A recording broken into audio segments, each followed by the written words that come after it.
Elijah. The story we're going to look at today is found in 1 Kings chapter 17. And I'm not going to take time to read it. We're going to go through it. And I mentioned a moment ago that I've given homework out. So my hope is people will read this even before they get here on Sunday mornings and be a little bit aware of the sermon and a little bit aware of the story. Elijah. Even his name means follower of God. He is somebody who came basically from nowhere. We're told he's Elijah the Tishbite, which the best guess we have is he might have been basically a nomadic wanderer. That was his family background. He is a nobody from nowhere.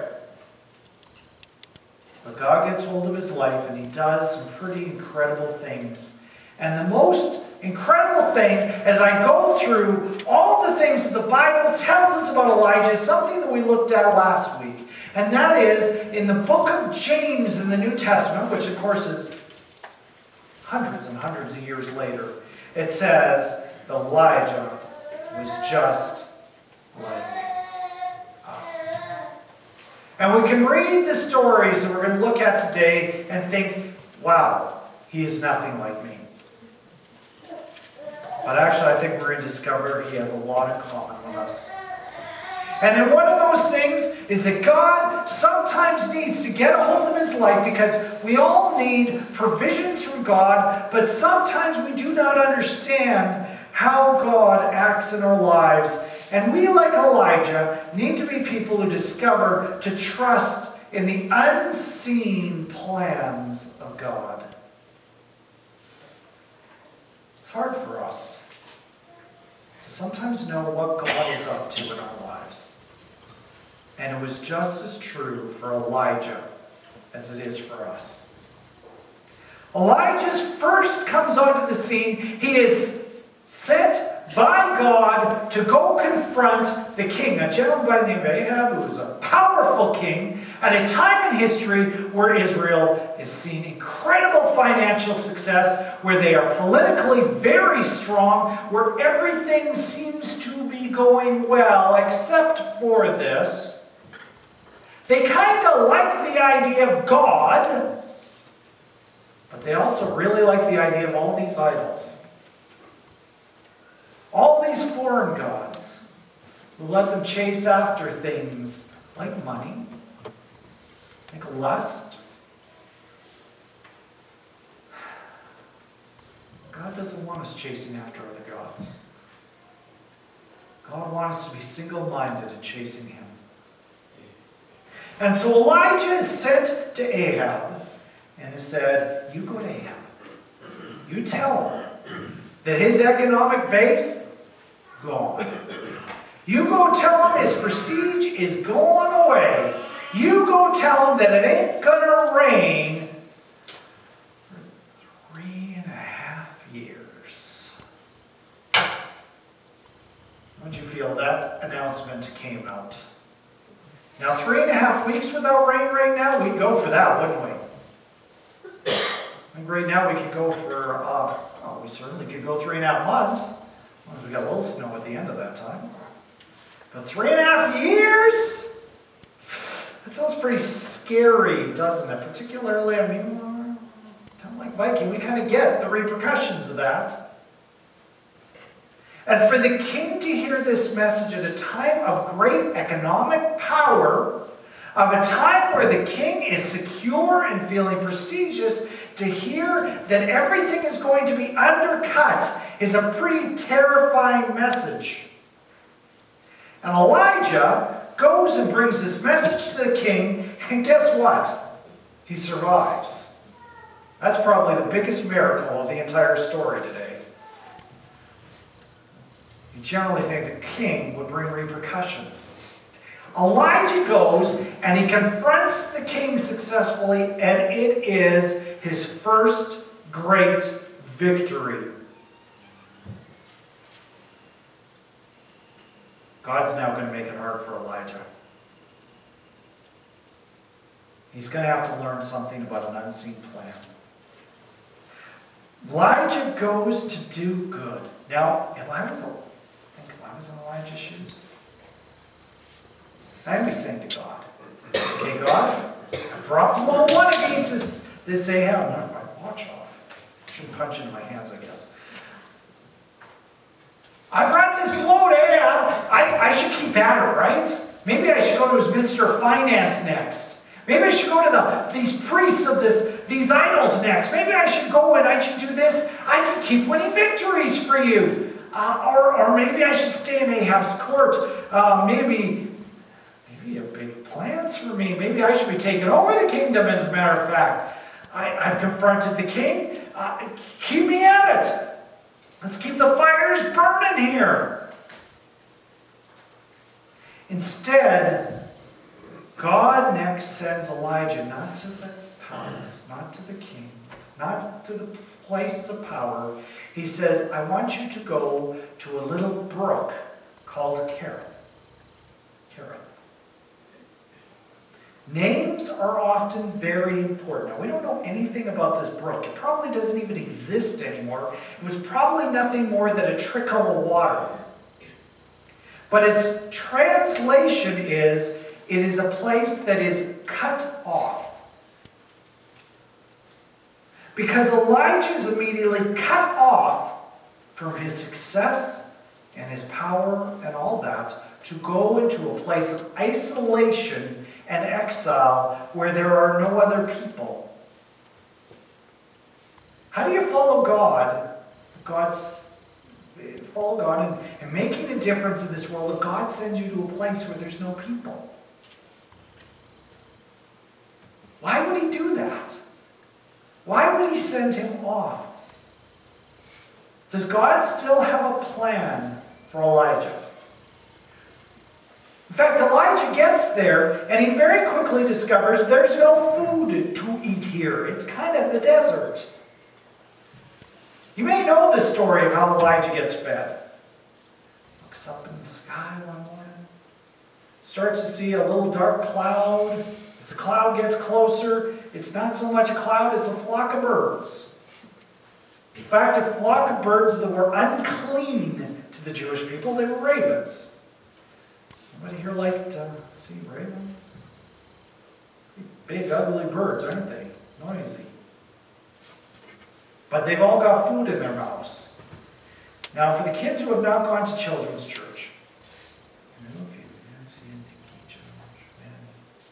Can I give you a recommendation? If a bird comes along and you see food in his mouth, don't take it out and eat it. Okay? Don't grab for the food and eat it, right? That a good idea? Yeah. I don't think the bird's food would be very clean. But Elijah did. He starts taking the food right out of the raven's mouth. He starts eating. God has given him a miraculous provision.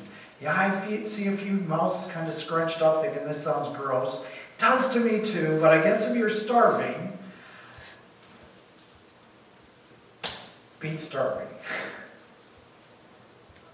Shouldn't he have stayed and finished the job in the palace? But God has a bigger plan for Elijah than just confronting kings. He has something bigger in mind for him, and Elijah's got to learn some lessons in trusting God's plan before he can accomplish all that God wants for him. And so God sends him to a place that is cut off so he can learn to trust in provisions of God. And he wins another victory, though, even though he's out in the middle of nowhere, because he sees the ravens coming, until God changes the scene again. The brook dries up. Now what's he going to drink? God, you're doing something amazing here. What's happening?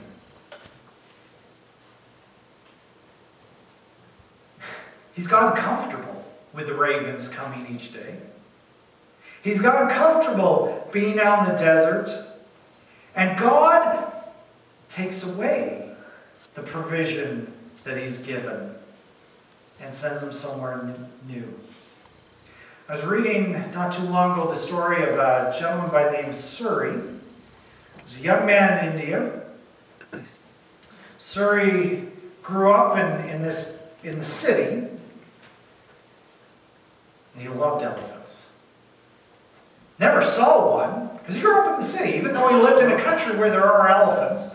Always wanted to see them, and he went out, grew up, and he went off to graduate from school, went off to college, and he got a job fairly soon after finishing university with a film crew that was doing some documentaries, and he found out about a documentary they were doing on some villages on a rural area that still used elephants in their farm work. And he got excited. He said, "Oh, you gotta let me go on this job. You gotta let me help with this."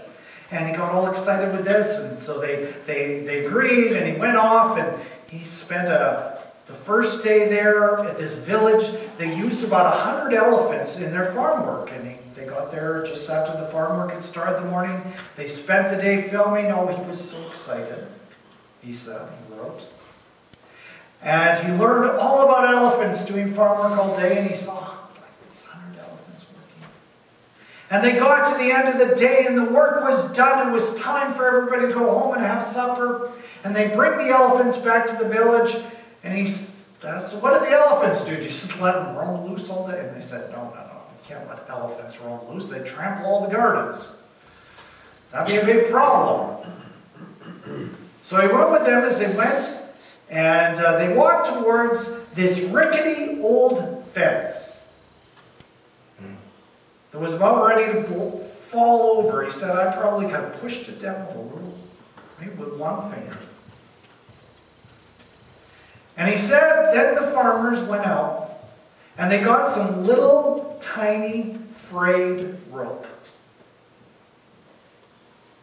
And they took the frayed rope and tied it around one leg of the elephant and tied it to this rickety fence.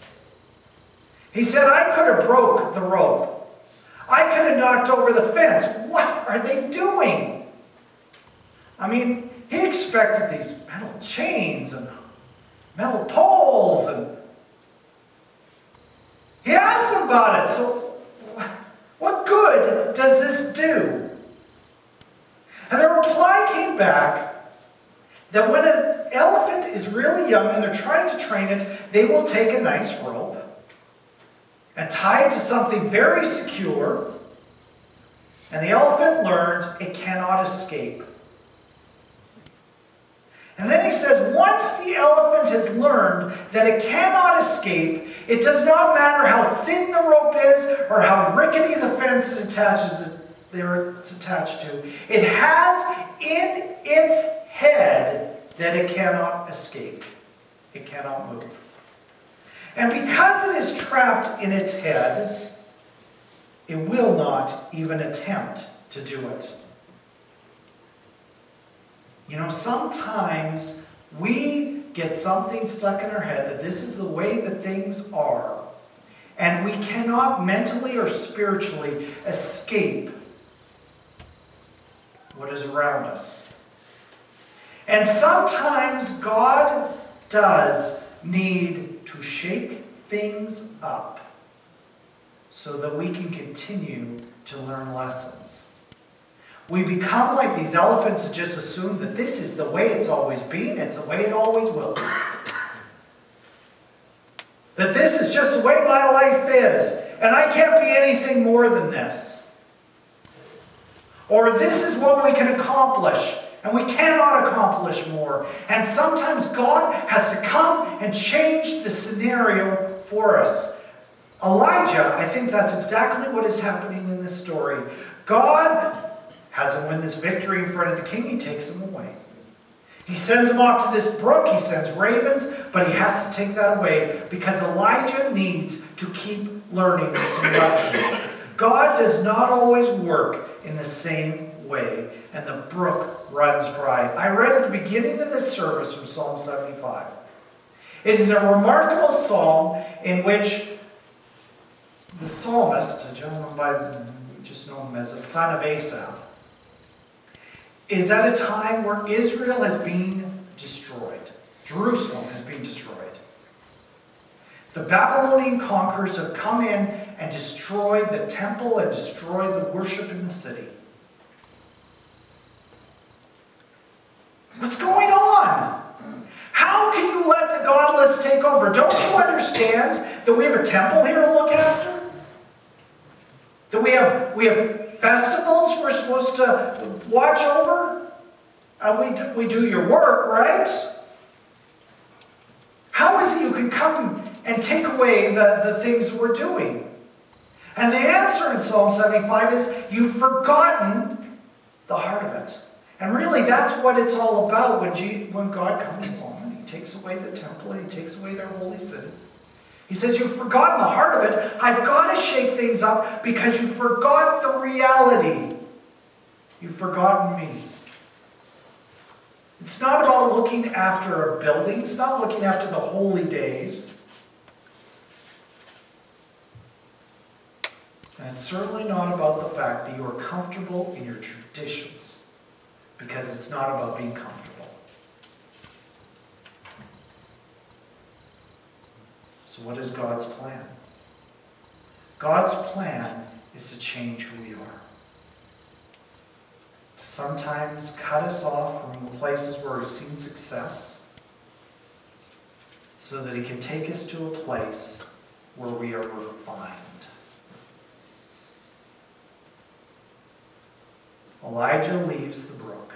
He crosses actually hundreds of miles of enemy territory where the king's out to get him. He crosses right out of Israel's borders, and he goes to a place called Zarephath. And Zarephath, its name means a place of refining. Odds are what the main industry of the town was, they refined metals. But it comes to have a secondary meaning in Elijah's life because it's a place of refining. I told this story before, but it's been a few years, so I think I can get away with repeating it. By a missionary by the name of Amy Carmichael, who lived some 100 years ago almost. Not quite. And she was a missionary in India. I don't know why I'm getting all these Indian stories today, but just coincidentally.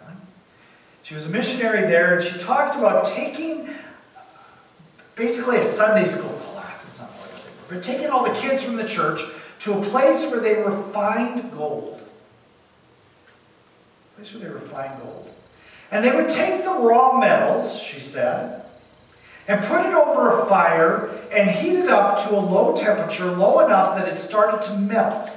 And then they would put in some stuff that she called medicine, which was stuff to bring out impurities, stuff that attract impurities. She put it right in, they put it right in there. And then they would come along and they would scoop off the top all the impurities. And then when it was a little bit more refined, they'd let it cool down, and then they would look at it, wasn't refined, so they would turn up the temperature a little bit and start the process again. Let it cool down, eventually put it back in, and increase the temperature a little bit every time. And if they started at the top temperature, the metals would break down. It wasn't good for it. But they would do this refining process of occasionally upping the temperature and then scooping away the impurities. And Amy Carmichael asked, how do you know when you have the pure gold? And the person who was doing the refining replied, it's when I can look down at it and see my reflection perfectly.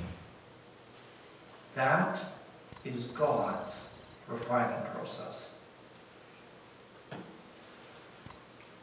We sang that song a few moments ago, Refiner's Fire, quite deliberately, because that's what this is about. God works in our life, occasionally taking things away, occasionally turning up the fire, occasionally giving us blessings. He does all this type of stuff, but to get a hold of our hearts so we can be the perfect reflection of the one doing the refining.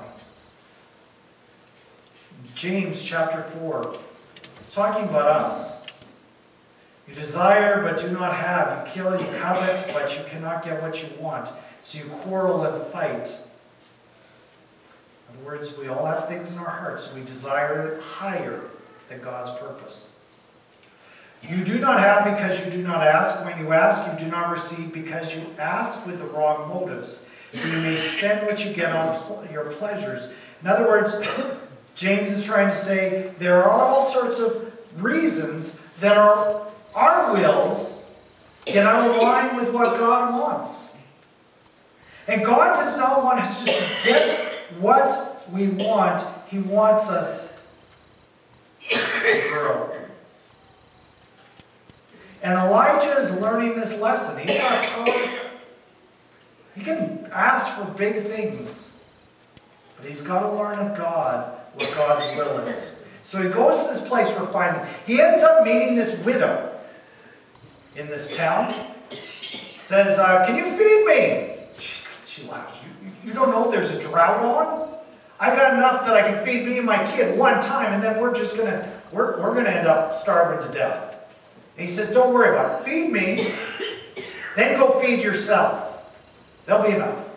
And sure enough, she makes him a little pancake. There's enough food. She makes some more for her and her son. There's enough. And every morning, she gets up and there's enough food to feed the three of them. He moves in with her. Small town, Zarephath. What happens in a small town where this man of God moves in with this widow? What do you think's happening around town? Thanks a lot, Jeffrey. There is some yapping going on. And after a period of time, this widow's son becomes sick. You can imagine the gossip. Oh yeah, God's punishing you. Look what you're doing, something naughty. And this woman walks up to Elijah, sorry, there's two of them. I just got their names mixed up for the first time. The problem won't be the last. Elijah, and says, what have you brought upon me? And the son dies, and she's blaming Elijah. And Elijah feels really bad. And he goes up, and he lays on top of the dead body. You're not supposed to do that in Jewish religion. You're not supposed to touch any more than you have to. But he lies down right on top, starts praying. And for the first time in biblical history, in recorded biblical history, we have a resurrection. Happened several times after this in the Bible, but this is the first. Do you think Elijah would have had the audacity to pray this prayer at the very beginning of the story? I'm not so sure. I certainly read it, and there's certainly not James 5:18, nor the reference on the top there. In 1 Kings 17, then the woman said to Elijah, now I know that you are a man of God, and that the word of the Lord from your mouth is the truth. She didn't say that at the beginning, because he's still learning lessons. But as he learns his lessons, it becomes apparent to all that yes, this is a man of God. He's had lessons to learn. And he's learning of the power of God. And God does remarkable things through him.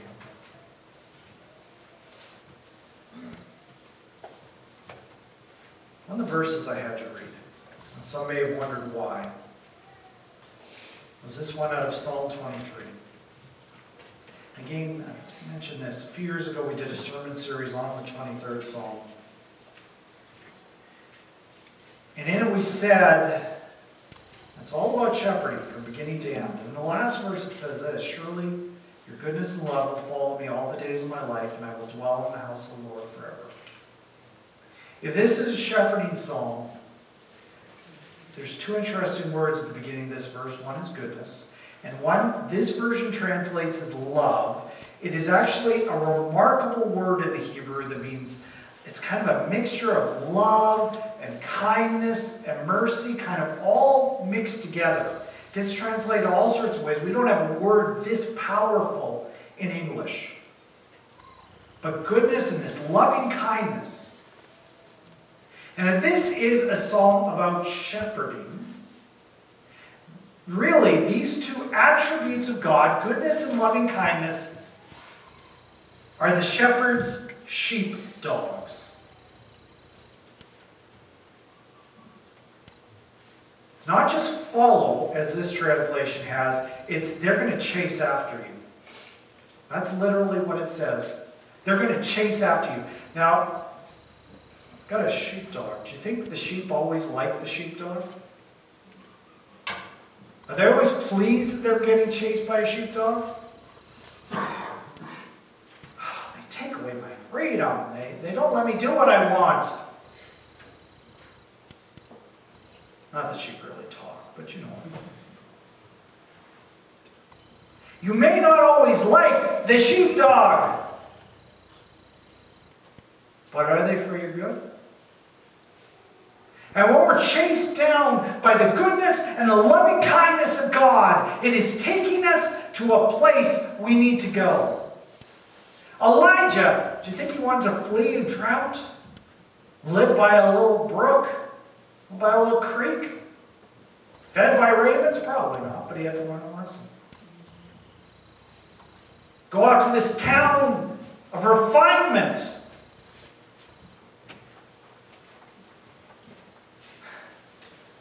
And watch this widow's son die?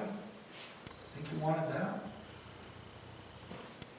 But boy, it helped make him into one of the most powerful characters in the Bible.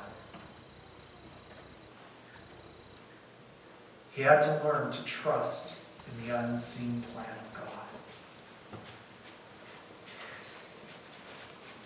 Now, I've said that through this series that I'm going to open it up for a couple of minutes at the end, just a few short moments, that if people have a question, if they have a comment, they even have a rebuttal, disagree with something, I'll open it up for just a couple of minutes, and I may not have all the answers off the top of my head, but is there anybody with anything they would like to say? Questions, comments? No? Brilliant. Okay. All right. Well, not the children's church crew will be happy because we'll be done a minute or two early.